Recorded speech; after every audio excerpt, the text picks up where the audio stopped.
Former presidential candidate Herman Cain dies of COVID-19 complications. Herman Cain, former Republican presidential candidate and former CEO of a major pizza chain who went on to become an ardent supporter of President Donald Trump, has died of complications from the coronavirus. He was 74. A post on Cain's Twitter account on Thursday announced the death. Cain had been ill with the virus for several weeks. It's not clear when or where he was infected, but he was hospitalized less than 2 weeks after attending Trump's campaign rally in Tulsa, Oklahoma, in June. Cain had been co-chair of Black Voices for Trump. "We knew when he was first hospitalized with COVID-19 that this was going to be a rough fight," read an article posted on the Twitter account. "He had trouble breathing and was taken to the hospital by ambulance. We all prayed that the initial meds they gave him would get his breathing back to normal, but it became clear pretty quickly that he was in for a battle." Cain, who had hoped to become the first black to win the GOP nomination, was initially considered a long-shot candidate. His bid was propelled forward in September 2011 when he won a straw poll vote in Florida, instantly becoming an alternative candidate for Republican voters concerned that former Massachusetts Governor Mitt Romney was not conservative enough. But Cain struggled to respond to accusations that he had sexually harassed several women and, in a video that went viral on the internet, rambled uncomfortably when asked whether he supported or opposed President Barack Obama's policies in Libya. There were also gaffes on abortion and torture that led Cain's critics to question whether he was ready for the White House.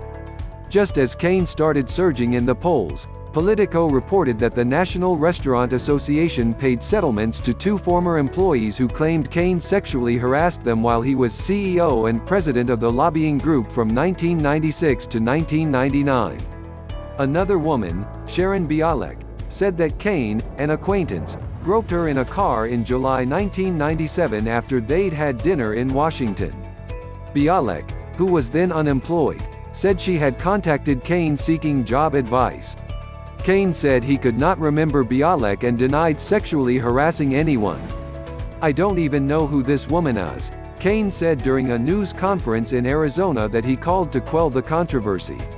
"I tried to remember if I recognized her and I didn't." Polls in the weeks afterward showed Cain's popularity had slipped considerably. Cain honed his speaking skills in the corporate world, then hosted a radio talk show in Atlanta that introduced his political views and up by the bootstraps life story to many Tea Party supporters and other conservatives. But he repeatedly fumbled under the scrutiny that follows a front-runner for the presidency. He gave a rambling response when asked by the editorial board of the Milwaukee Journal-Sentinel whether he supported or opposed Obama's policies in Libya. The videotaped interview went viral on the internet. He first ventured into national politics in 1994 when he publicly challenged President Bill Clinton, a Democrat, on his proposal to force employers to buy health insurance for their employees. "For many businesses like mine, the cost of your plan is simply a cost that will cause us to eliminate jobs," Cain told Clinton. "What will I tell those people whose jobs I will have to eliminate?" Afterward, the restaurant industry used Cain as a spokesman as it campaigned against Clinton's plan, which ultimately failed. Cain served as a director of the Federal Reserve Bank of Kansas City from 1992 to 1996. His colleagues said they believed he left the nonpartisan board so he could be more active politically. "We were already among ourselves as directors having discussions and kidding him about running for president," said Jo Marie Danzig, who served on the board with Cain. "We were serious. He laughed it off at that point. I think it was probably the first time he had ever really considered." Cain moved back to his native Georgia and in 2004 ran for U.S. Senate as a Republican. He lost to Representative Johnny Isakson in the primary. Less than 2 years later, Cain was diagnosed with late-stage cancer in his colon that had spread to his liver. He recovered and later said he believed his survival showed that God had other plans for him. He credited God with persuading him to run for president after Obama, a Democrat, took office in early 2009. "That's when I prayed and prayed and prayed. I'm a man of faith. I've had to do a lot of praying for this one," Cain told an audience of young Republicans in Atlanta. "More praying than I've ever done before in my life. And when I finally realized that it was God saying that this is what I needed to do, I was like Moses. You've got the wrong man, Lord. Are you sure?" Cain projected a self-confident image that at times bordered on arrogance.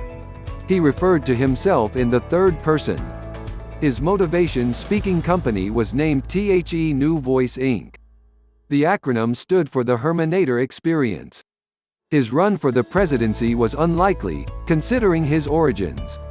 Born in the segregated South, Cain joked that his family was so poor it was po. His father worked 3 jobs as a janitor, barber, and chauffeur, while his mother was a servant.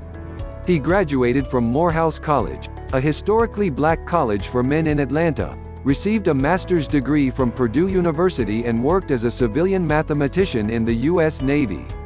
While it was a good job, Cain said his ambitions were in the corporate world.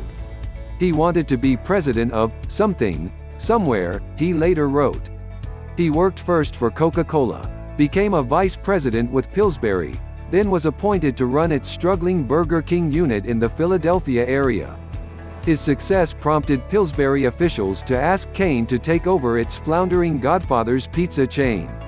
Cain said he returned the franchise to profitability. One of his strategies was shuttering underperforming stores. Cain is survived by his wife, Gloria Etchison, their children and grandchildren.